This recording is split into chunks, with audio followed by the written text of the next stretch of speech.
ಮಾನ್ಯ ಮುಖ್ಯಮಂತ್ರಿಗಳು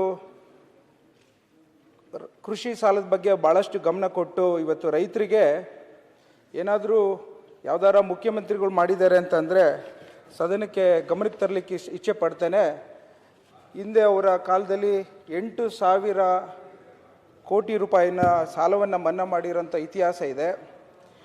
ಅದೇ ರೀತಿ ಎಲ್ಲ DCC ಬ್ಯಾಂಕ್ ಕೃಷಿ ಸಾಲಗಳನ್ನು ಮನ್ನಾ ಮಾಡೋಂಥ ಹಿನ್ನೆಲೆಯಲ್ಲಿ 3 ಲಕ್ಷ ಇದ್ದಂಥ ಬಡ್ಡಿ ರಹಿತ ಸಾಲನ 5 ಲಕ್ಷ ಮಾಡಿಕೊಟ್ಟಿರೋಂಥ ಇತಿಹಾಸ ಇದೆ. ಅದೇ ರೀತಿ 3% ಇಂಟ್ರೆಸ್ಟಲ್ಲಿ 10 ಲಕ್ಷ ಇದ್ದದನ್ನು 15 ಲಕ್ಷಕ್ಕೆ ಏರಿರೋಂಥ ಇತಿಹಾಸ ಇದೆ. ಆದರೆ ಇಲ್ಲಿ ಈಗಿನ ಸಂದರ್ಭ ಏನಾಗಿದೆ ಅಂತ ಅಂದರೆ DCC ಬ್ಯಾಂಕ್ ಇದು ಎಲೆಕ್ಷನ್ ಮೂಲಕ ಆಗೋವಂಥದ್ದು ಸಹಕಾರ ಚುನಾವಣೆ. ಅದರಲ್ಲಿ ಡೈರೆಕ್ಟರ್ಗಳು ಗೆಲ್ತಾರೆ ಒಂದೊಂದು ತಾಲೂಕಿಂದ. ನಮ್ಮಲ್ಲಿ 11 ತಾಲೂಕಿದೆ ಮಾನ್ಯ ಸಭಾಧ್ಯಕ್ಷರೇ. ಆ ಡೈರೆಕ್ಟರ್ಗಳು 10 ವರ್ಷದಿಂದ 10 ಸಲ ಚುನಾವಣೆಗಳನ್ನ ಮಾಡಿ ಅವರೇ ಬರ್ತಾ ಇದ್ದಾರೆ. ಹೊಸಬ್ರನ್ನ ಯಾವುದೇ ರೀತಿಯಲ್ಲೂ ಸಹಕಾರ ಸಂಘದಲ್ಲಿ ಕೃಷಿ ರೈತರನ್ನ ಸೇರಿಸ್ಕೊಳ್ಳಿಕ್ಕೆ ಅವಕಾಶ ಕೊಡೋದಿಲ್ಲ. ಹೊಸ ಕಾನೂನಲ್ಲಿ 25% ಹೊಸಬ್ರನ್ನ ನಾಮಿನೇಷನ್ ಸದಸ್ಯರಾಗಲಿಕ್ಕೆ ಅವಕಾಶ ಇದೆ, ಅದನ್ನು ಫಾಲೋ ಮಾಡೋದಿಲ್ಲ. ಅದ್ರ ಜೊತೆ ಇವತ್ತು ನಮ್ಮ ಕುಣಿಗಲ್ ತಾಲೂಕು ಮಾನ್ಯ ಸಭಾಧ್ಯಕ್ಷರೇ 20 ಜನ ರೈತರಿಗೆ ಮಾತ್ರ ಅಲ್ಪಾವಧಿ ಸಾಲ ಕೊಟ್ಟಿದ್ದಾರೆ ಮಾನ್ಯ ಸಭಾಧ್ಯಕ್ಷರೇ. ನನ್ನ ತಾಲೂಕಲ್ಲಿ 4 ಲಕ್ಷ ಪಾಣಿ ಇದೆ, ಸುಮಾರು 1 ಲಕ್ಷ ಜನ ರೈತರಿದ್ದಾರೆ. ಕೇವಲ ಅಲ್ಪಾವಧಿಯಲ್ಲಿ 20 ಜನಕ್ಕೆ ಮಾತ್ರ ಸಾಲ ಕೊಟ್ಟರೆ ಯಾವ ಕಾರಣಕ್ಕೋಸ್ಕರ ಈ DCC ಬ್ಯಾಂಕು ಮತ್ತು ಇನ್ನಿತರದ್ದು ಬೇಕು? ಇವತ್ತು ನಬಾರ್ಡಿಂದ ಸಾಲ ಬರುತ್ತೆ ಅಂತಂತಾರೆ, ಅದನ್ನು ಸಹ ತಾನೇ ಟ್ಯಾಕ್ಸ್ ಪೇಯ್ಡ್ ಮನಿ ಅಲ್ವೇ? ಅದು ಭಾರತ ಸರ್ಕಾರದಾಗಲಿ ನಬಾರ್ಡಿಂದ ಆಗಲಿ ಇದು ನಾನು ಕೇಳ್ತಿರೋದು ಮಾನ್ಯ ಸಭಾಧ್ಯಕ್ಷರು ರೈತರ ರಕ್ಷಣೆಗೆ ಬರಬೇಕಾಗಿದೆ. ಇದು ಎಲ್ಲಿವರೆಗೂ ಇವತ್ತು ಬಹಳಷ್ಟು ಜನ ಎಲ್ಲ ಸದಸ್ಯರಿಗೂ ಆಗಂತ ನೋವು ಮಾನ್ಯ ಸಭಾಧ್ಯಕ್ಷರೇ, ಎಲ್ಲಿವರೆಗೂ ನಾವು ಇಂಟರ್ವ್ಯೂನ್ ಆಗೋದಿಲ್ವೋ ಅಲ್ಲಿವರೆಗೂ ರೈತರಿಗೆ ಒಂದು ರೀತಿಯ ಅವರ ಹಣವನ್ನ ರಾಜಕೀಯ ಲಾಭಕ್ಕೋಸ್ಕರ ಕಪಿ ಮುಷ್ಟಿಲಿ ಇಟ್ಕೊಂಡಿರೋಂಥ ಈ ಸಂಘಗಳನ್ನ ಬದಲಾವಣೆ ತರಲಿಲ್ಲ ಅಂದ್ರೆ, ಇದು ರೈತರಿಗೆ ಆಗಂತ ಅನ್ಯಾಯನ ಸರಿಪಡಿಸಲಿಲ್ಲ ಅಂದ್ರೆ ನಮ್ಮ ಮಾನ್ಯ ಮುಖ್ಯಮಂತ್ರಿಗಳಾಗಲಿ ನಮ್ಮ ಸರ್ಕಾರಕ್ಕೆ ಎಲ್ಲೋ ಒಂದು ಕಡೆ ಏನು ಇವತ್ತು ಬಡವರ ಬಗ್ಗೆ ಇರೋಂಥ ಸರ್ಕಾರನ ಕೆಟ್ಟ ಹೆಸರು ಬರಬಾರ್ದು ಅನ್ನೋದಕ್ಕೋಸ್ಕರ ನಾನು ಮಾನ್ಯ ಮುಖ್ಯಮಂತ್ರಿಗಳಿಗೆ ಗಮನಕ್ಕೆ ತರಲಿಕ್ಕೆ ವಿಶೇಷವಾಗಿ ನಿಮ್ಮನ್ನ ಬಳಸ್ಕೊತಾ ಇದ್ದೀನಿ ಮಾನ್ಯ ಸಭಾಧ್ಯಕ್ಷರೇ. ಇವತ್ತು ಕುಣಿಗಲ್ ತಾಲೂಕಲ್ಲಿ ಸುಮಾರು ಎಲ್ಲ ಇವತ್ತು ಮಧುಗಿರಿಲಿ 100 ಕೋಟಿ ಕೊಡುವಂತ ಸಂದರ್ಭದಲ್ಲಿ ನನ್ನ ತಾಲೂಕಿಗೆ ಸುಮಾರು ವರ್ಷದಿಂದ 1 ಕೋಟಿ ಕೊಡ್ಲಿಕ್ಕೆ ಅವಕಾಶ ಇಲ್ಲ ಅಂದ್ರೆ ನಾನು ಎಲ್ಲಿಗೆ ಹೋಗ್ಲಿ ಮಾನ್ಯ ಸಭಾಧ್ಯಕ್ಷರೇ? ಮಾನ್ಯ ಮುಖ್ಯಮಂತ್ರಿಗಳು.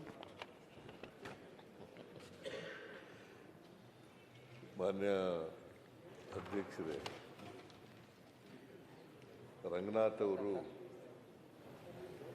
ಬಹಳ ಆಕ್ರೋಶದಿಂದ ಕೆಲವು ವಿಚಾರಗಳನ್ನು ಪ್ರಸ್ತಾಪ ಮಾಡಿದ್ದಾರೆ. ಕಳೆದ ವರ್ಷ 24-25ರಲ್ಲಿ 5,600 ಕೋಟಿ ಕಮ್ಮಿ ಬಡ್ಡಿ ದರದಲ್ಲಿ ನಬಾರ್ಡಿಂದ ಬರಬೇಕಾಗಿತ್ತು. ನಾವು ಬಂದಿದ್ದು ಕಡಿಮೆ ಆದದ್ದು 2,185 ಕೋಟಿ,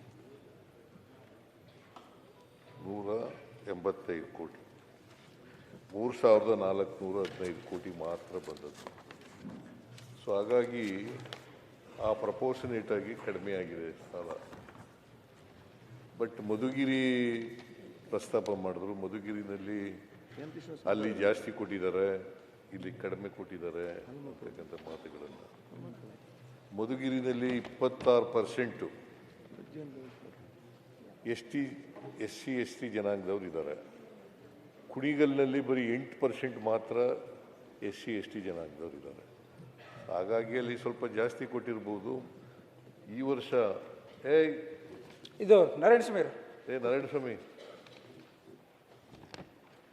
ರಂಗನಾಥ್ ಹೇಳಿದಿರಲ್ಲ ಸರ್,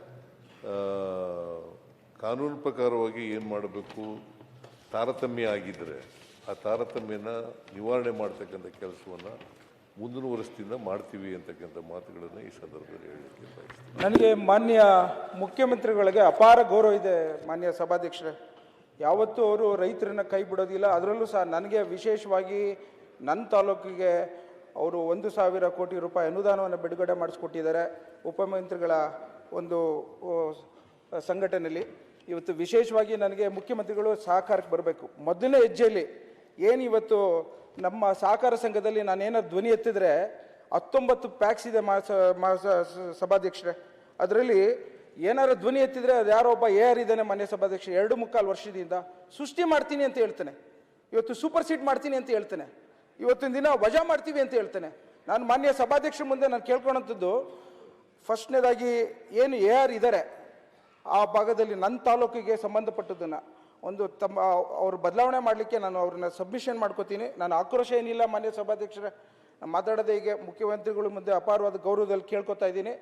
ನನ್ನ ತಾಲೂಕಿಗೆ ರಕ್ಷಣೆಗೆ ಯಾವ ರೀತಿ ಇಲ್ಲಿವರೆಗೂ ಬಂದಿದ್ದಾರೆ ಇದೂ ಒಂದು ಹೆಜ್ಜೆ ಬರಬೇಕು ಅಂತ ಹೇಳಿ ತಮ್ಮ ಮೂಲಕ ಕೇಳ್ಕೊತೀನಿ ಮಾನ್ಯ ಸಭಾಧ್ಯಕ್ಷರು.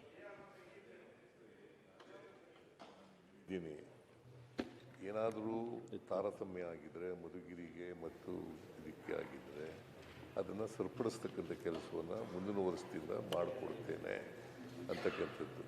ನಾನು ಭಾಳ ಸಹಕಾರ ಇಲಾಖೆಯಲ್ಲಿ ನನ್ನ ಅಧೀನದಲ್ಲಿ ಇರಲಿಲ್ಲ, ಬಟ್ ಆದರೂ ಕೂಡ ಮುಖ್ಯಮಂತ್ರಿಯಾಗಿ ಹೇಳ್ತಾ ಇದ್ದೀನಿ, ತಾರತಮ್ಯ ಸರಿಪಡಿಸುವಂತ ರಂಗನಾಥ್ ಸರ್, ರಂಗನಾಥ್ ನನ್ನ ಮೇಲೆ ವಿಶ್ವಾಸ Yes, sir. ಇದೆ sir. ಎಲ್ಲ ತಾರತಮ್ಯ ಏನಾಗಿದೆ ಅದನ್ನೆಲ್ಲ ಸರ್ ಮೊದಲಿನ ಹೆಜ್ಜೆಲ್ಲ ಏರ್ ಚೇಂಜ್ ಮಾಡಿಸಿ ಸರ್, 2.25 ವರ್ಷದಿಂದ ಇದ್ದಾನೆ, ಅವನೇ ತೊಂದರೆ ಕೊಡ್ತಾ ಇರೋದು ಸರ್. ಆಯ್ತು, ಮತ್ತೆ ಹೇಳಿ ರಂಗನಾಥ್ ಮಾಡ್ಕೊಡ್ತೀನಿ.